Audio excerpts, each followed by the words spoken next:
안녕하세요. 데이업의 황대근입니다. 오늘은 여러분과 허심탄회하게 주가에 대한 이야기부터 궁금해하셨던 다양한 내용들을 좀 공유해 보려고 합니다. 9월 달부터 이 조선업의 환경이 그렇게 좋지는 않았습니다. 그렇기 때문에 이 기업의 단일적인 요소들과는 별개로 어쩔 수 없이 주가가 하락하는 경우도 있었고, 시장의 관심도 역시 떨어지는 게 분명했습니다. 하지만 계속해서 제가 강조드렸던 게 있었죠. 이 수주, 특히 LNG와 FLNG는 계속될 것이고, 현재 나오는 의혹의 이슈들도 약세 모습이 나타나고 있기 때문에 의도적으로 형성되는 악의적인 기사들도 존재한다. 이 결국에 본질을 보고 나아가야 한다. 자, 이런 말씀을 드렸던 기억이 납니다. 이제 다시 분위기가 돌아올 가능성이 나타나고 있습니다. 굉장히 중요한 시기로 보고 있는데 그에 대한 이유는 무엇일까요? 지금부터 공개하겠습니다. 현재 주가의 모습을 보게 되면 조금 더 크게 봤을 때 7월 달부터 이 매크로적인 환경 자체가 조선주에게 불리하게 돌아가면서 삼성중공업도 이를 피하지는 못하고 하락하는 모습들이 나타나고 있습니다. 특히 8월 초에 이 증시 쇼크가 나타난 구간에서 이제 지지에 대한 모습이 나타날 수 있을지 굉장히 중요한 구간에 놓여 있다고 볼 수 있는 상황입니다. 제가 이전에도 저희 채널 영상에 이 삼성중공업의 적정 주가를 계산한 내용이 있었죠. 주식수가 늘어나기 전에 유통 주식수와 영업이익을 비교를 하면서 적정 주가를 산출을 했을 겁니다. 이 당시 정확한 내용이 궁금하신 분들은 해당 내용을 참고하시는 게 좋을 것 같고, 오늘 영상을 통해서 결론만 좀 이야기를 해보면 14,000원에서 이 16,000원 구간까지도 제가 적정 주가 산출이 가능하다라는 말씀을 드렸었죠. 현재 증권회사에서도 이 PBR을 기준으로 저와 비슷한 구간에 계산이 나오는 게 확인이 되는 상황입니다. 자, 우선 우리가 이 산출한 주가 계산이 다 맞진 않을 수 있지만 투자를 진행할 때 기준점이 굉장히 중요하기 때문에 제가 계산했던 이 적정 주가 수치 다시 한번 공유를 드렸다는 점 말씀을 드리고 싶습니다. 자, 그렇다면 상승의 흐름은 언제 가능성이 있을까? 자, 이 부분을 좀 이야기를 해보려면 최근 수급의 동향을 파악할 필요가 있다고 생각을 합니다. 자, 9월 2일부터 외국인의 매집세가 강하게 들어오기 시작했습니다. 최근 들어서의 코스피 분위기도 확인을 해보면 외국인에 의해서 지수 방향성이 결정이 되었던 만큼 이 외국인 수급 자체가 굉장히 중요하다라고 할 수 있는데, 9월 27일 날 당시에 좀 쇼크가 나타났었죠. 매도량이 좀 강하게 나왔었는데 이 부분을 좀 생각을 해보면 9월 23일 이 매집한 부분의 일부가 매도가 되었다라고 볼 수 있죠. 이 9월 30일 같은 경우에 매도세는 지금까지 한 달 누적 매수세와 비교를 해보면 굉장히 미비하다는 말씀을 드리고 싶습니다.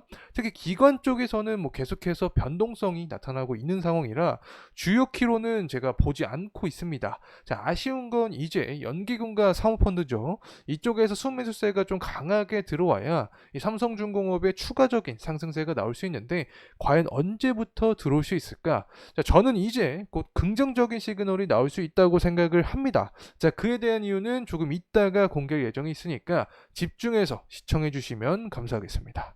우선 긍정적인 내용 함께 보도록 하겠습니다. LNG 운반선 두 척에 대한 수주 계약이 나왔습니다. 우리가 예상했던 대로 계약 사항이 지속적으로 나타나고 있다. 자, 이렇게 다시 한번 확인을 하면 좋을 것 같은데, 금액 자체는 한 6,783억 정도가 나타나는 금액으로 두 척을 수주를 했다는 내용이 나타나고 있습니다.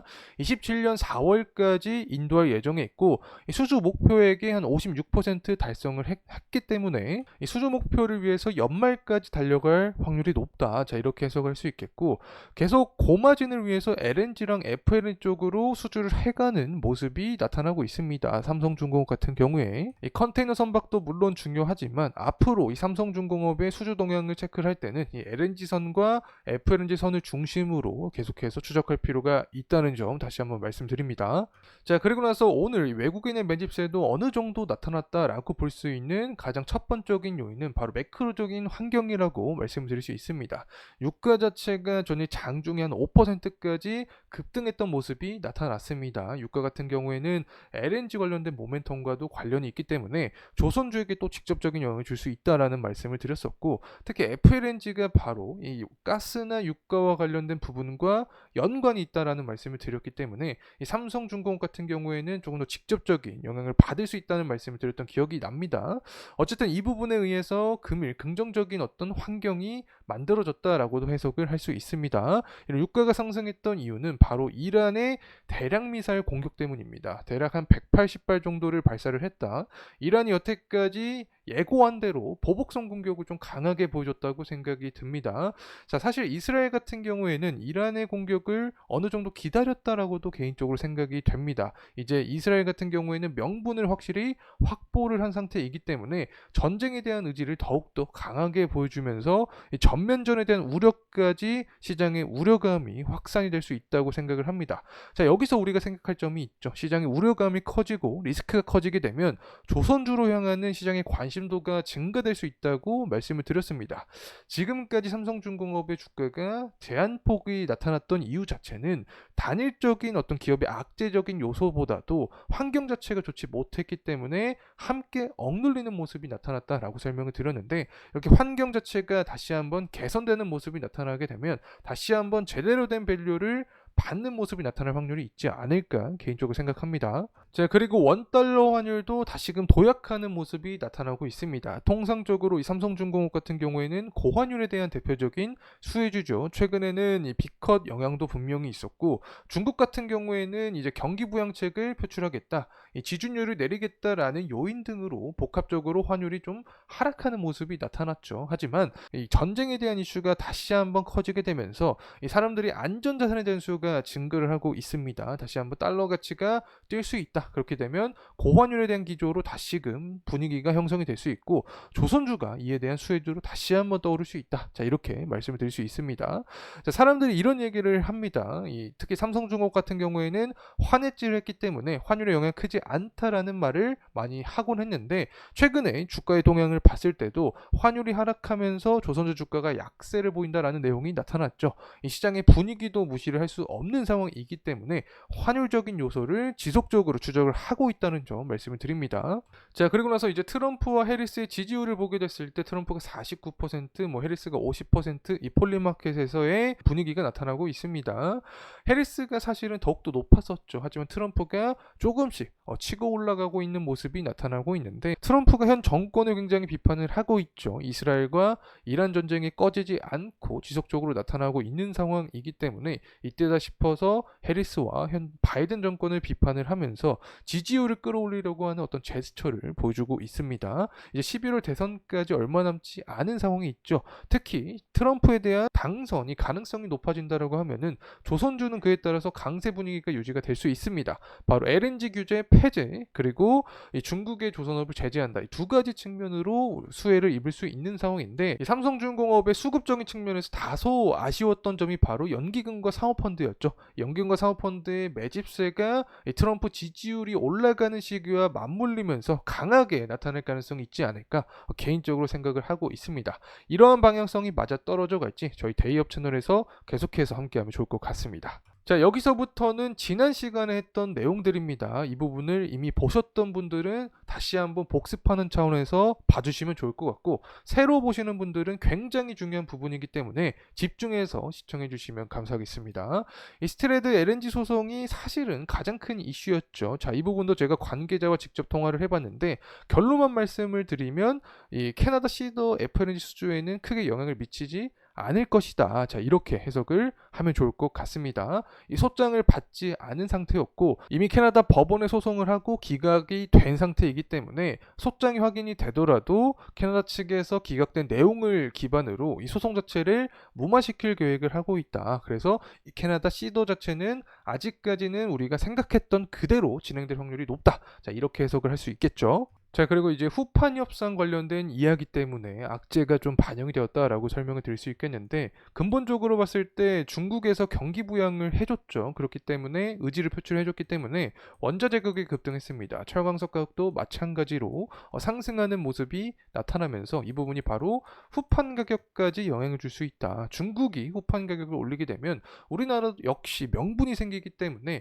후판 가격이 올라갈 수 있고 조선사 입장에서는 수익이 떨어질 수 있다. 자, 이런 말들이 나와주면서 이 조선주에게는 부정적으로 다가올 것이다라는 내용이 주요 골자였습니다. 하지만 제가 이 부분도 짚어드렸죠.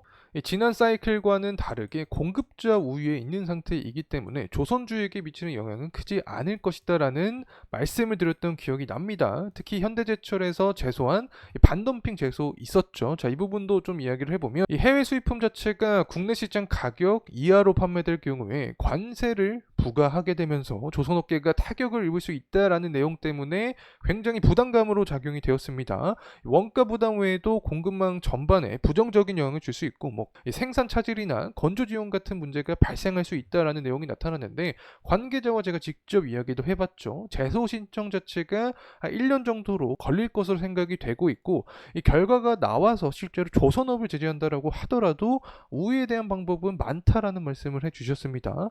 충분히 중국산 우판을 사올 수 있는 상황이고 원가 경쟁력 제고를 위해서 블록 자체를 또 중국 쪽에 맡길 수 있는 방법이 충분히 있다. 자, 그렇기 때문에 현재제철이 제소를 하게 된다라고 하더라도 이 조선업에 미치는 영향은 크지 않을 것이다라는 관계자의 답변을 통해서 아직까지 후판에 대한 걱정 부분은 크게 우려하지 않아도 된다라고 해석을 하면 좋을 것 같습니다. 현재 단기 충격적인 부분으로는 사우디의 석유 증산이 있었죠. 공급량 자체를 늘린다라는 이야기로 가격이 하락했습니다. 유가가 하락을 했기 때문에 조선주에게도 좋지 않은 영향을 줬는데 이 부분이 바로 정치적인 측면과도 엮여 있을 가능성이 있다라고 설명을 드렸고 최근에 폴리마켓에서 트럼프의 지지율에 대한 심리도 자체가 증가했다라고 말씀을 드렸던 부분이 바로 여기와 관련이 있다라고 생각을 합니다. 2018년 당시에도 중간 선거 시기에서 트럼프가 사우디에게 석유 증산을 요청을 했었죠. 당시에도 유가를 낮추겠다라는 공약으로 이를 지지를 했고 해리스에게 지지율이 밀리는 상황에서 본인의 의도가 시행되고 있다. 자, 이 부분을 좀 보여주면서 지지율을 높이기 위한 어떤 수단으로도 사용 가능성이 있다. 자, 이렇게 해석을 할 수 있겠죠. 결국에 트럼프 지지율이 올라가면 조선업 강세까지 이어질 수 있다는 점 다시 한번 우리가 파악하면 좋을 것 같습니다. 지속적으로 말씀을 드리지만 LNG 수주뿐만 아니라 FLNG 수주는 차질 없이 진행될 가능성이 높습니다. 특히 캐나다 이 웨스턴 LNG 같은 경우에는 현재 피드 단계, 설계 단계에 있죠. 때문에 내년도에 수주 가능성이 좀 높게 점쳐지고 있는 상황이고 캐나다 시더 FLNG는 작년 12월에 수주가 완료가 되었기 때문에 특히 소송에 대한 영향이 아직까지 나타나고 있지 않기 때문에 이익의 증가와까지 연결된 가능성이 크다. 모잠비크 코랄수 2호기 이 부분은 11월 달이나 12월 달 정도의 수주를 예상하고 있는 상황이기 때문에 대선 시기와 트럼프 지지율 상승 시기와 맞물리게 된다라고 하면은 추가적인 강세 흐름까지 나타날 수 있다. 자, 이렇게 해석을 하면 좋을 것 같습니다. 또 일회성 비용이 계속 환입이 될 것이다라는 말씀은 지겹도록 좀 설명을 드렸던 기억이 납니다. 어쨌든 올해 목표 수주 돌파를 예상한다라는 내용이 나타나고 있고 27년까지 지속적으로 성장을 하는데 여기에 가장 중요한 부분은 LNG와 FLNG 수주가 이어질 것이다. 특히 FLNG 같은 경우에는 연간 2척 정도 수주를 계획을 하고 있다. 자, 이렇게 설명을 드리고 싶습니다. 신조선가 지수 같은 경우에는 역대 최고치였던 2008년에 거의 근접한 모습이 나타나고 있습니다. 그만큼 업황 자체는 아직까지 살아있다. 자, 이렇게 해석을 할 수 있겠고 계약 방식 자체도 조선자에게 좀 유리하게 흘러가고 있습니다. 제가 앞서서 후판에 대한 걱정을 크게 하지 않아도 된다. 그에 대한 근거로는 공급자 우위에 현재 상황이 만들어지고 있다라는 말씀을 드렸는데 이 계약 방식도 그와 비슷하다라고 설명을 드리면 좋을 것 같습니다. 헤비테일은 기존에 조선사가 선박 인도할 때 잔금을 한 50%씩 수령을 했죠. 하지만 변화가 되고 있다. 계약 시점부터 건조 단계에 따라서 20%씩 대금을 받는 이 표준 계약이 많아지고 있는 상황이기 때문에 앞서 설명드렸던 이 재무 구조는 더욱더 탄력을 받을 가능성이 있다. 자, 이렇게 해석을 할 수 있습니다. 결국 지난 시간에서도 설명을 드렸던 부분이지만 기업 본질은 변한 게 아직 없습니다. 소송 이슈부터 후판 협상 난항에 대한 우려감이 커지고 있는데 이 부분은 전반적으로 매크로 환경 자체가 조선업에게는 불리한 모습이 나타나고 있기 때문에 일부러 더 악의적인 기사 내용이 나타나고 있다라고도 생각이 됩니다. 결국 제가 오늘 영상을 통해서 말씀드렸던 핵심적인 부분들이 있죠. 이 부분이 과연 환율이 상승하고 유가가 상승하면서 트럼프 지지율이 올라가고 이 삼성중공업의 수주 시기와 맞물리는 그 시기에 연기금과 사모펀드의 매집세가 강하게 들어올지, 자, 이러한 부분을 복합적으로 좀 추적할 필요가 있다고 생각이 됩니다. 이 다소 좀 어렵게 들릴 수 있겠지만 제가 지속적으로 여러분과 함께할 예정에 있으니까 걱정하지 않으셔도 된다는 말씀 드리고 싶습니다. 자, 이렇게 오늘은 조금 두서없지만 허심탄회하게 주가에 대한 부분부터 밸류적인 측면 그리고 궁금해하실 만한 내용들을 정리해서 이야기를 해봤습니다. 과연 우리가 분석하는 대로 방향성이 맞아떨어져 갈지, 자, 이러한 부분은 시간을 통해서 확인이 가능하겠죠. 앞으로도 여러분과 끝까지 함께하겠다라는 말씀 드리면서 금일 영상 마무리하도록 하겠습니다. 감사합니다.